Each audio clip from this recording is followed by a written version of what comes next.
Ces Indiens dont vous nous parlez, vous avez été aveuglés sur leur véritable nature. Par exemple? Vous dites avec insistance qu'ils sont doux comme des brebis. Mais s'ils sont comme des brebis, alors ils ne sont pas des hommes. Qui peut dire que l'homme est doux? Mais le Christ le dit. Il ne cesse de le dire. Si l'on vous frappe, tendez l'autre joue. Oui. Mais il dit aussi, je ne suis pas venu apporter la paix, mais l'épée. Le Christ aime ce combat. Il aime cette conquête.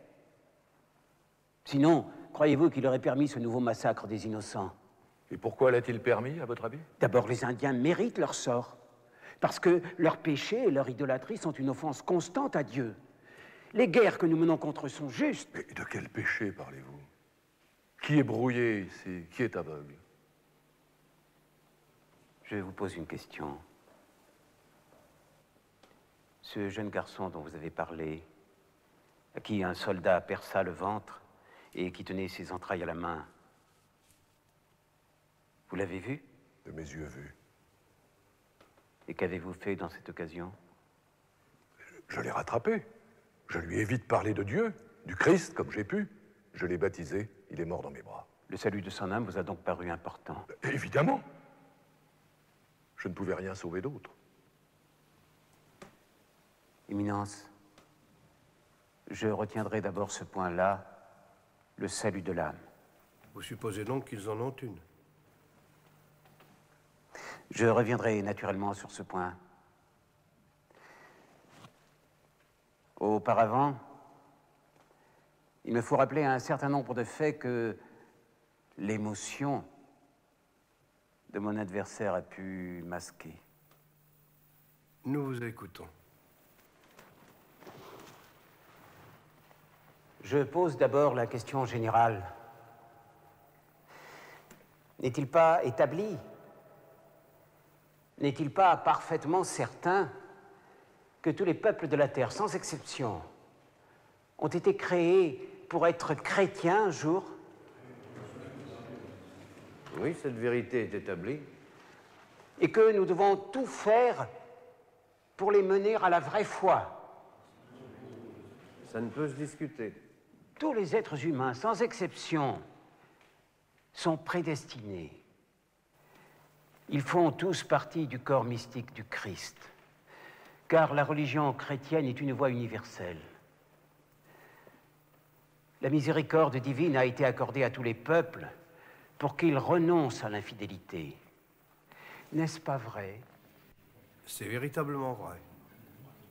Nos frères franciscains soutiennent même que le règne de Dieu sur terre est proche et que le bonheur céleste va bientôt se manifester. Oui. Dès que les derniers infidèles seront convertis, nous en sommes très convaincus. Notre victoire sur les morts fut une première preuve de la bonne grâce de Dieu. La facilité avec laquelle les nouvelles terres ont été conquises est un autre signe très clair. Et comment les Indiens pourraient-ils croire que nous agissons au nom de Dieu? Partout où nous allons, ils nous appellent Yarès, ce qui signifie démon. Pour eux, c'est nous qui venons de l'enfer et qui avons le diable pour maître. Vous le croyez? Frère Bartholomé, vous croyez très sincèrement que les Espagnols sont des démons? Oui, Éminence. Sur ces terres lointaines, quelque chose de démoniaque s'est emparé des conquérants. Ils sont devenus des démons, oui, je le crois. Des démons? Oui. Si bien que la foi que j'apporte apparaît comme travestie, comme déformée. Quel rapport à l'Évangile avec les bombardes? Comment puis-je prêcher?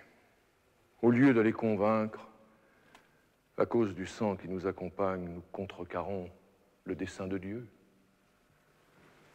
Puisque vous dites que les indigènes sont nos semblables,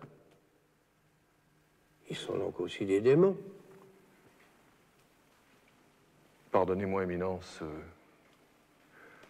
je ne peux recevoir cet argument, il est mal articulé. Eh bien, redressez-le. De part et d'autre, ils sont des hommes, mais la soif de l'or transforme les nôtres en démons. Continuez, professeur.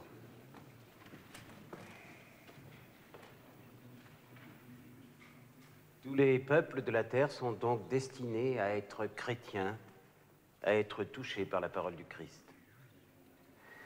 Or, voici que nous découvrons une population inconnue qui n'a jamais entendu parler de notre Seigneur, de la rédemption, de la croix. Ah, mais si! On a trouvé des traces, des croix! Non! Non! Rien de sérieux.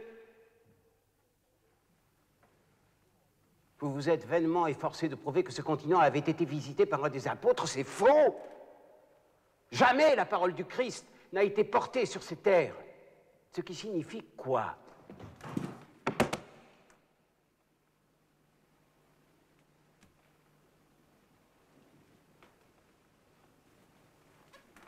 Ce qui signifie qu'il ne s'agit pas de créatures reconnues par Dieu. Et je vais le prouver.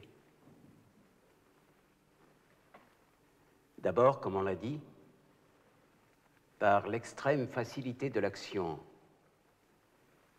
300 Espagnols soumettent un empire fort de 20 millions d'habitants. Et on n'y verrait pas la main de Dieu. Aucun exploit, dans aucun temps, n'a pu se comparer à cette conquête. Même la maladie était de notre côté. L'épidémie de petite vérole fut le travail de Dieu pour éclaircir la route. Les idolâtres mouraient comme des punaises, car Dieu désirait les éliminer. Aujourd'hui, forcés de détruire leur temple à Mexico, ils tombent chaque jour, nombreux, broyés sous les pierres. Comment ne pas y voir une punition divine? De même pour les mines. Je sais bien que cela peut parfois ressembler à de la cruauté humaine, mais comment expliquer que les indigènes obéissent si facilement aux Espagnols? Ne sont-ils pas déjà pliés par la main de Dieu et comme jetés dans l'enfer?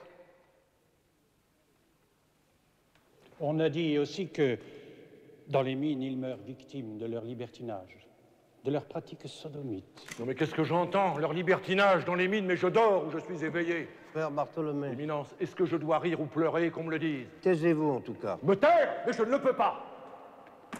Vous prétendez reconnaître partout les signes de Dieu? Qu'est-ce que ça veut dire? Ça veut dire ne voir que les signes qui nous sont favorables. Évidemment, mettre Dieu de notre côté. Dire Dieu, c'est mon intérêt. C'est ce qui justifie mes crimes. Cette fois-ci, vous allez trop loin. Personne ici ne peut douter du choix de Dieu. Je vous demande catégoriquement de vous taire. Reprenez, professeur. Assimiler les Espagnols à des démons. Mais quelle aberration, quelle folie! Les indigènes eux-mêmes ont reconnu que les conquérants leur étaient envoyés par quelques dieux. Ils en étaient sûrs. Et faire des Indiens des innocents. Mais comment vous suivre? Eux qui sacrifiaient à leurs idoles des milliers, des dizaines de milliers de victimes. 80 000 pour la seule inauguration du Grand Temple de Mexico. Le chiffre est loin d'être prouvé. Mais c'est le plus barbare, le plus sanglant des peuples. Sodomite, oui. Et cannibales, vous avez oublié de le rappeler.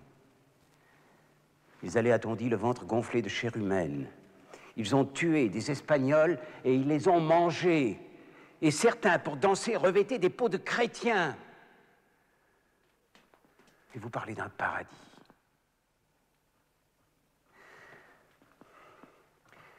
Vous dites qu'ils ne savent pas mentir. Mais ils vous ont trompé continuellement. Dès qu'un peuple sait parler, il sait mentir. Ces Indiens sont des sauvages féroces. Non seulement il est juste, mais il est nécessaire de soumettre leur corps à l'esclavage et leur esprit à la vraie religion. À supposer même l'absurde, à supposer qu'ils soient innocents, notre guerre ne serait-elle pas justifiée? Une guerre menée pour protéger des innocents contre des chefs tyranniques? Des chefs qui mettaient à mort leurs hommes pour les dévorer? Professeur, je le répète, nous ne sommes pas là pour parler de la guerre. Ces conquêtes sont choses du passé. Nous sommes ici pour décider de la nature des Indiens. S'ils ont une âme semblable à la nôtre, s'ils peuvent prétendre à la vie éternelle. Je demande clairement votre avis. Aristote l'a dit très clairement. Certaines espèces humaines sont faites pour régir et dominer les autres. À votre avis, c'est ici le cas? Oui, Éminence. Ils sont esclaves par nature.